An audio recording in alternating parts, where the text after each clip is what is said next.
ये 2 फिल्मों में मैंने जो मुझे रोल मिला जी, उस वक्त कर लिया। लोगों को काम अच्छा लगा, बहुत बहुत। परंतु उस वक्त मेरा वेट, मतलब कि ये पेट यहाँ था। पर आपकी एनर्जी में कोई कमी नहीं होती सर। हाँ, हम लोग ऐसी कितनी तारीफ कर ले, पर मैं हीरो नहीं था उसका। तो सच ये है कि उसका मैं हीरो नहीं था, और मुझे ये लग रहा था यार अब क्या होगा।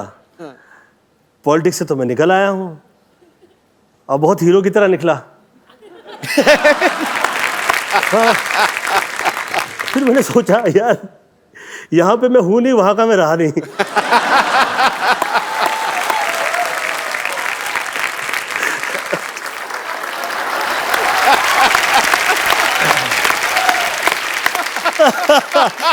क्या करें, सब कुछ कर दिया। हाँ सर, जिंदगी में आप कितनी क्रिकेट खेलें, और जिंदगी जब आपके साथ क्रिकेट खेलने लगती है। क्या बात है सर।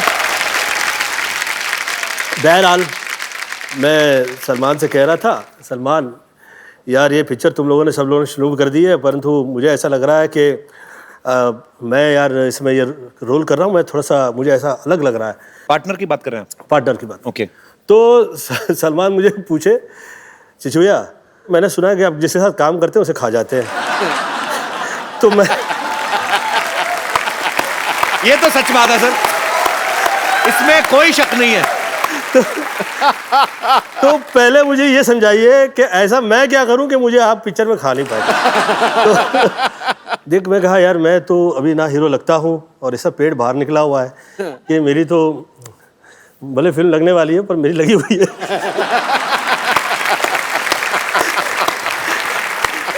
अब आप ऐसा कीजिए कि आप थोड़ा सा, आपका हेयर स्टाइल, थोड़ा सा पर्सनालिटी आपकी अलग हो जाए तो अच्छा रहेगा। आप सुंदर हैं, आपकी पर्सनालिटी मुझे धर्मेंद्र जैसी लगती है। सेकंड है, उसने अपना बैग पैक किया, वो कहीं निकल गया बाहर। मुझे डेविड का फ़ोन आया, ये क्या किया तूने? मैंने क्या किया? मैंने कहा वो सलमान तो गया, वो बॉडी पर्सनालिटी में लग गया। कहता अभी 2 महीना तो शूटिंग नहीं होगी पिक्चर की, तो फिर ये तो पिक्चर तो तूने बंद करवा दी। तो ये आ गया तुझमें पॉलिटिक्स आ गया। कहता है, मैंने कहा यार वो अच्छा लगेगा, वो सुंदर लगेगा, तो हमें अच्छा रहेगा हम लोगों के लिए। वो तो लगे कम से कम हीरो है, मैं तो तू लिख के दे उसके बाल आ गए। मैं बोला मैं कैसे लिख सकती? मैं कहा मैं नहीं लिख सकता यार इस तरह से कि उसके आ जाएंगे बाल। मैं तो कह सकता हूं कि ही हैज टू इम्प्रूव। बहरहाल 3 महीने बाद आदरणीय डेविड धवन जी का मुझे फोन आया। अच्छा यार तू आदमी तो अच्छा है। बोला अच्छा, अब कैसे ऐसा अच्छा हो गया? कह रहे यार क्या लग रहा है यार सलमान, यार क्या सुंदर लग रहा है यार, कमाल का यार। गोविंद तू दिल का बहुत अच्छा है यार, ये तो तुझमें अच्छाई है, जेलसी टाइप की चीजें नहीं है तुझमें। ये देख क्या लग रहा है सलमान। मैं बोला कहाँ हो तुम लोग? शूट करे, गाना शूट करे फिल्म का। यार कहाँ पे? ये यहाँ पे। मैं बोला अच्छा शुरू कर दी यार, तुम लोग कहते भी नहीं हो क्या कर रहे हो। बहरहाल तो जिस वक्त ये प्रोमो आया मेरी फिल्म का जी, तो मुझे किसी का भी सपोर्ट या साथ थ्रू आउट नहीं मिला। अगेन सलमान खान का ही मुझे फिर से वो ट्विटर आया, और फिर कहा चिच्ची भैया मुझे बहुत अच्छा लगा है, और ये सुपर हिट है। ये सुपर हिट नहीं लगा होता तो मैं आपको कॉल भी नहीं करता। बहरहाल अच्छाई जो है अच्छाई रहा करती है। डिसीजन राइट लेते रहिए, आप सदैव हीरो रहेंगे। क्या बात है। और मैंने सुना है कि आपकी भी next film as a hero आ रही है। या एज ए प्रोड्यूसर भी, एज ए हीरो। एक्चुअली अभी आने में टाइम है, तो मैं इतना बोल चुका हूं, तो लोग अभी मुझे पूछते हैं कि आ गई है, लग गई है। मैं कहा नहीं भाई, अभी मैं नाम नहीं लूंगा, पर वैसे उसका नाम है फिरंगी। मैं अभी गोविंदा सर को बोल रहा था, मैंने कहा मैं इस चीज को प्रमोट नहीं करता हूं। कुछ मैंने होमवर्क नहीं किया था, मैं स्कूल से स्किप हो गया था। मेरे फादर पुलिस में थे, तो मैं डरता था उनसे थोड़ा। बाद में दोस्ती हुई मेरी बड़ी देर बाद, तो मैं डरता था। तो मैं हीरो नंबर 1 3 बार देख गया। मैंने आपको दूर रह के मतलब इतना आपसे सीखा है जितना आपके नजदीक रहने वालों ने नहीं सीखा होगा। मतलब I love you sir. Love you too darling, thank you so much. ये कभी कभी मेरा ऐसा सोचना होता है कि इसे बाय मिस्टेक पुरुष बना दिया गया है। इसमें मुझे संपूर्णतः स्त्री नजर आती है।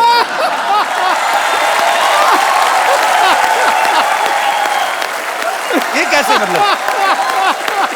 आप बड़ा खुश हो?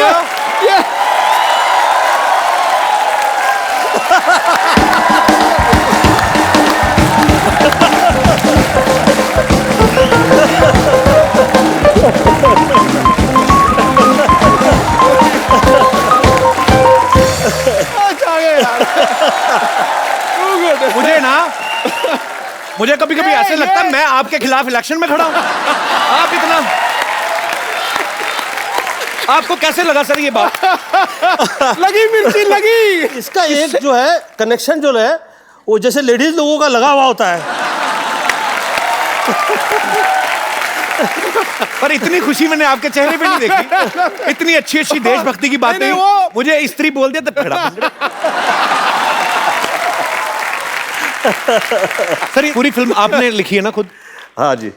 मतलब आपने खुद लिखी है, क्यों आप राइटिंग की ज्यादा फीस लेते हैं कि जहां आप जो करना चाह रहे थे वो राइटर समझ नहीं पा रहा था? बहुत सी ऐसी चीजें हैं। राइटर्स ने जिस वक्त आपके लिए एक तय कर दिया, उन्होंने हम गोविंदा को कॉमेडी में देखना चाहते हैं। अब यार तुम देखना चाहता है तो मैं क्या करूं यार।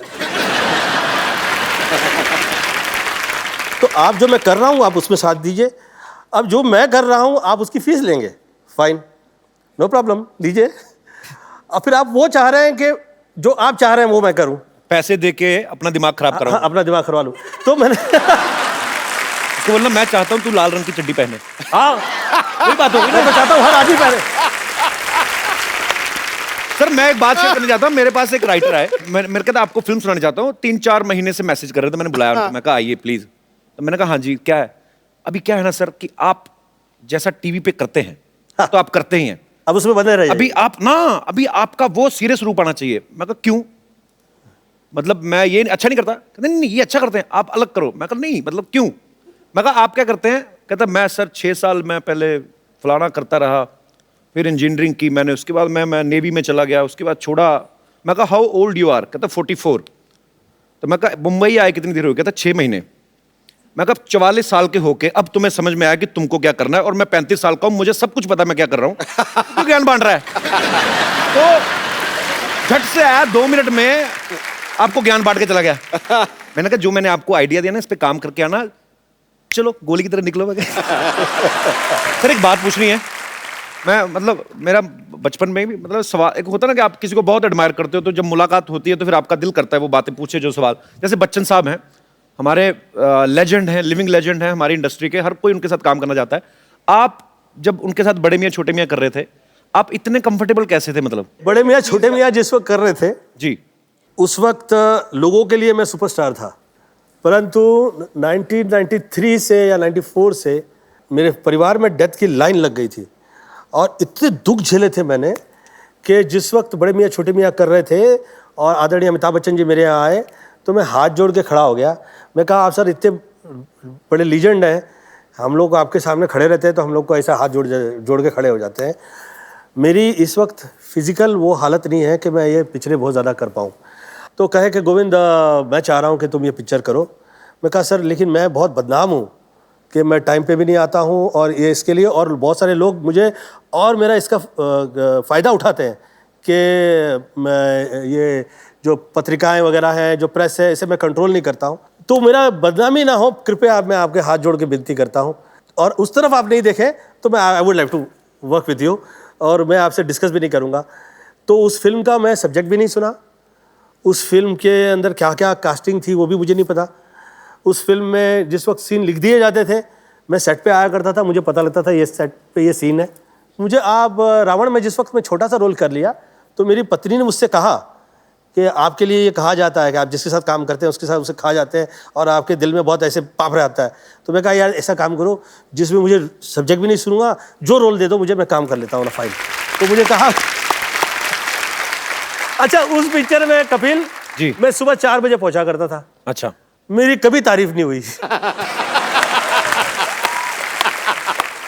कभी ये नहीं कहा गया कि गोविंदा टाइम पे आया था, कभी ये नहीं कहा गया कि गोविंदा आके बैठा हुआ था पूरा दिन।